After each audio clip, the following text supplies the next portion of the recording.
For years, if you wanted a proper fighter jet, you looked at the big boys. You had the Americans with their hugely expensive F-35s and F-16s, the French with their achingly cool but pricey Rafale, and the Russians with their brutish, powerful jets. These were the established names, the ones with all the headlines and the massive government contracts. And then there was the Saab Gripen. Tucked away in Sweden, this little jet was often seen as the sensible, slightly boring choice. It was the Volvo of the skies. Safe, reliable, but not exactly the sort of thing to set your hair on fire.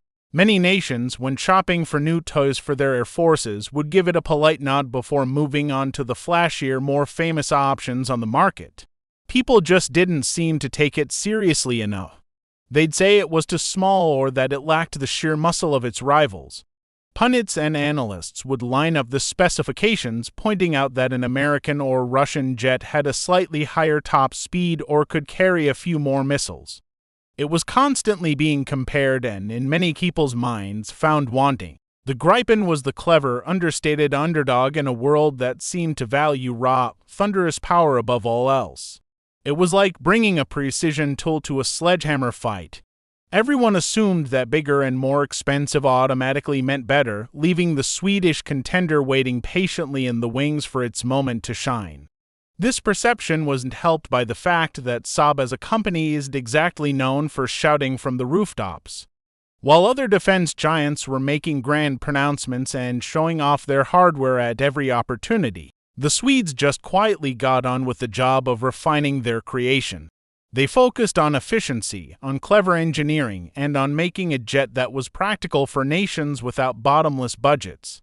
But in the high-stakes game of military procurement, quiet competence doesn't always grab the headlines.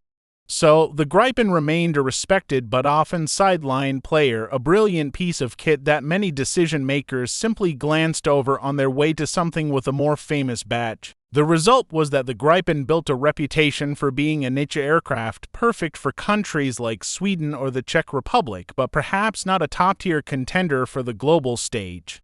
It was seen as the smart, economical choice for those who couldn't afford the real frontline fighters.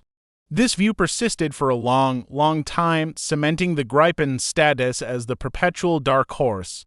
Little did everyone know that Saab was playing a long game and that this supposedly modest jet was being engineered into something truly formidable, ready to completely upend the established order when the time was right.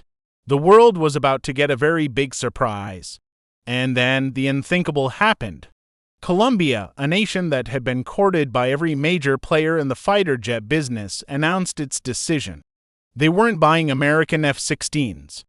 They weren't getting the French Rafale. They were going with the Gripen. The news landed like a bombshell in the defense world.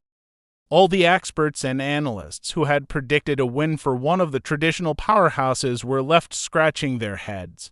How on earth had the little Swedish jet, the one everyone kept underestimating, managed to pull off such a stunning victory right in America's backyard? It was a proper David and Goliath moment, a complete reversal of expectations. The competition had been fierce, to say the least. The Americans were pushing their legendary F-16, a proven platform with deep political backing.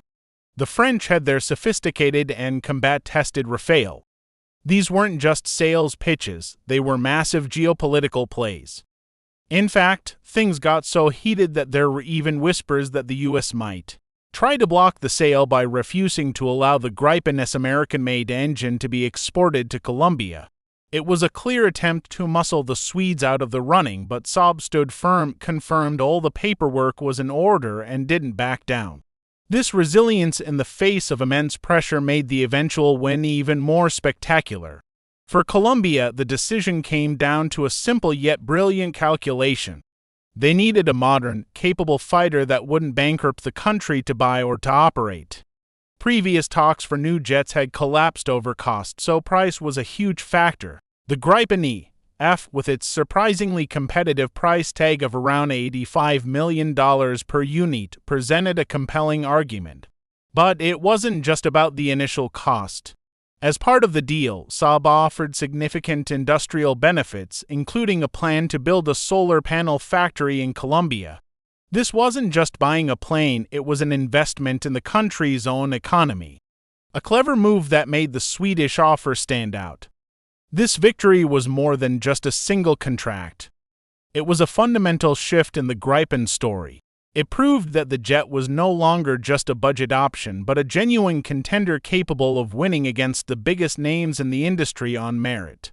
The Colombian deal sent a clear message to the world. The smart fighter had arrived and it was ready to compete on the global stage. For Saab, it was the ultimate vindication of their long-term strategy of focusing on efficiency, advanced technology, and genuine partnership.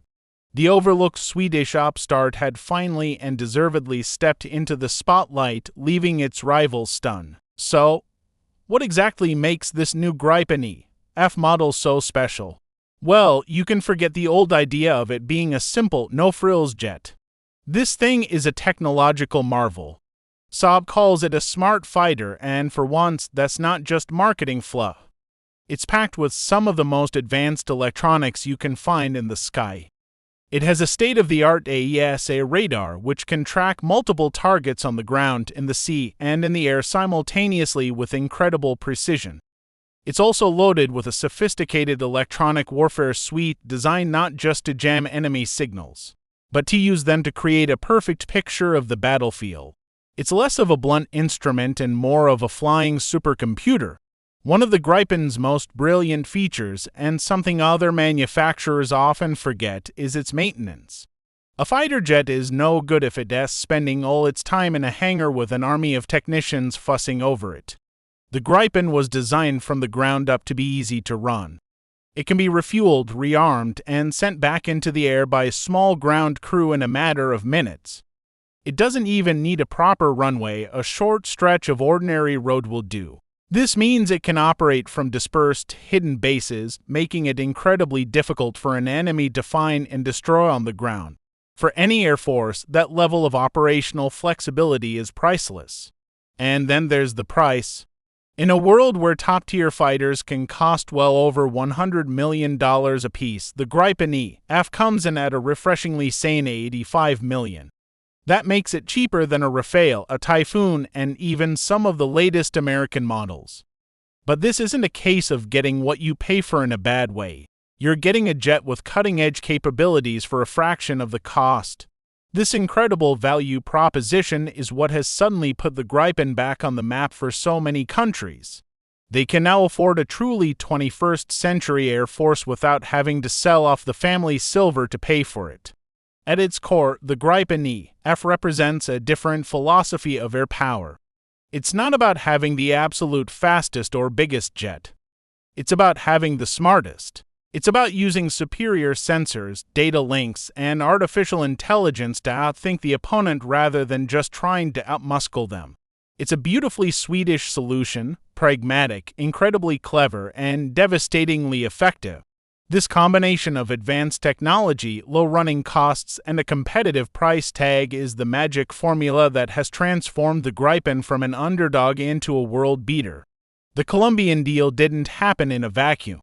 It was the spectacular culmination of a strategy that Saab had been carefully building in South America for over a decade. The real groundwork was laid back in 2014 when Brazil, the continent's largest power, made the monumental decision to choose the Gripen for its own air force. They signed a deal for 36 aircraft, a move that stunned many at the time. This wasn't just a simple purchase, it was a deep partnership. The deal included a massive technology transfer program, ensuring that a significant portion of the jets would be built right there in Brazil by Brazilians. This partnership with Brazil was a game-changer. Saab helped establish a full-fledged Gripen development and assembly line near São Paulo, creating a regional industrial hub for the fighter. This meant that South America wasn't just buying a Swedish jet, it was now helping to build and improve it. This local presence gave Saab a massive advantage. When Colombia was looking for a new fighter, Saab could offer a product that was partially made in South America, with a supply chain and support network already in place right on their doorstep. It was a brilliant strategic move that made the Gripen a much more attractive and logical choice for other nations in the region. With Brazil as a major operator and production partner, and Colombia now sign on as the latest customer, the Gripen has firmly established itself as a dominant force in the South American skies. What started as a single ambitious sail has blossomed into a regional success story. This growing Gripen club creates a network effect. As more neighboring countries operate the same platform, it opens up possibilities for joint training, shared logistics, and enhanced interoperability, strengthening regional security cooperation. The jet is no longer an outsider, it's becoming the new standard. The Gripen's unbelievable comeback is now complete. It has transformed its image from an overlooked, sensible alternative into a highly sought-after, top-tier fighter. Its journey shows that in the end, smart design, genuine partnership, and relentless innovation can triumph over bigger budgets and political muscle. The little Swedish jet, that has not only proven its doubters wrong but has redrawn the map of air power in a whole continent. The Gripen is no longer the underdog. It's the smart champion, and its success in South America is a powerful testament to its brilliant design and a lesson for all its competitors. Thanks for watching. Don't forget to like and subscribe for more content like this.